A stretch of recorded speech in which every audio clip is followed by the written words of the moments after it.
នេះរីយ៉ាបងប្អូនការឃើញចឹងក៏អូបណាការនេះខ្ញុំឃើញការដូចវាការกระดาษតែក្អូបឲ្យតែនិយាយឡើងរីកក្អូបការនេះការស្អាតហ្នឹងបងប្អូន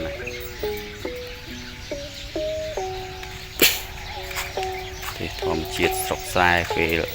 រាំងភ្លៀងពេលល្ងាចបងប្អូនពេលល្ងាចហើយបងប្អូនអើយនេះរាំងភ្លៀងទៅស្រូវចង់ងាប់អស់ហើយបងប្អូនបានភ្លៀងរលឹមមកស្រេចអើយ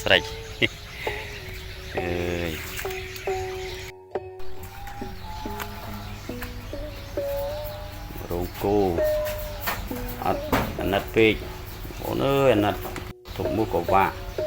ដល់ពេលយើងដាក់ពូលផងដង្ហាលផងដុតទុកមុខក៏វាក់ដែរបងប្អូនអើយតាមចូលវាជន់អាលុតអស់តែអញ្ចឹងវាអត់ន័យដល់ពេលអញ្ចឹងវាប្រើអញ្ចឹងទោះយើងចុះបច្ច័យតិចបងប្អូនតែសំខាន់វាបានដេកស្រួលដែរហើយណាមួយភ្លៀងវាសាច់មកនេះមិញសាច់មកមិញខ្ញុំវាសិតទឹកផងក៏មិនក៏អត់សូវមានមុខដែរតែខាងនោះគោកទេខាងនោះស្ងួតខាងនោះទឹកខាងនេះវាជាងខាងនេះអត់ជាងសាច់ក៏មិនអត់សូវមានផុកសូវមានមុខទេបើកតាមពូលនោះមួយបានមិនបាច់បើកហាលដល់ពេលអញ្ចឹងមុខច្រើនពេកដល់ពេលបើកទាំងពីរបងប្អូនណិតសាច់